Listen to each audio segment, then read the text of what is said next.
You're watching DC News, and I'm Delaney Carroll, and this is our education section. Today we're going to be talking about constructivism.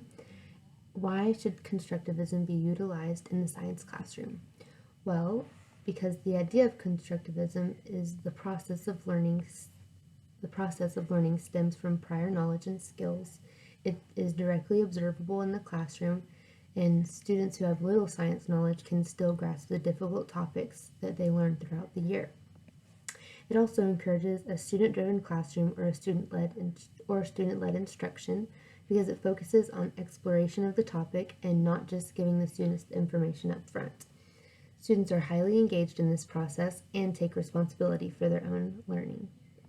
So who contributed to constructivist theory? It was proposed by Jerome Bruner. He took inspiration from Lev Vygotsky, who did most of his work in the early 1900s in Russia. Vygotsky graduated from Moscow University with a law degree, then switched over to psychology. His work and publications got delayed because the Communist Party, which his country was under, heavily criticized it. Vygotsky didn't receive his appropriate honor until many years after his death. His constructivism theory continued to grow with the help of Jerome Bruner, who got his psychology degree from Duke University and a doctorate from Harvard, where he later went back to become a professor. He worked at many universities and contributed to the way psychologists view perception, development, and learning. He wrote many books summarizing his findings throughout the years. So how can we connect constructivism to Gagnon's model of instruction? His model of instruction focuses on different levels of learning, and he breaks it down into 5 categories: verbal information, intellectual skills, cognitive strategies, motor skills, and attitudes.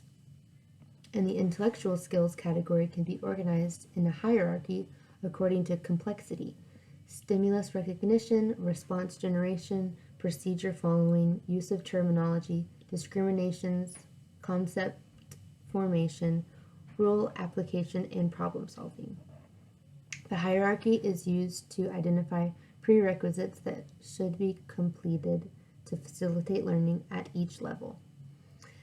He also focuses on 9 instructional events and corresponding cognitive processes, and the third of the 9, the third instructional event is stimulating recall of prior learning or retrieval. And this ties directly into the constructivism theory because their theory is that learning stems from students' prior knowledge.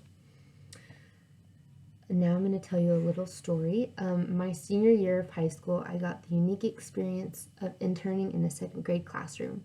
I went there 2 days a week and read stories to them, helped with assignments, and got to watch them grow throughout the year. I got to use my prior knowledge of kids and apply it in the classroom directly. I was fully engaged, and I took responsibility for my own learning by coming up with lesson ideas and sharing them with the teacher I was under.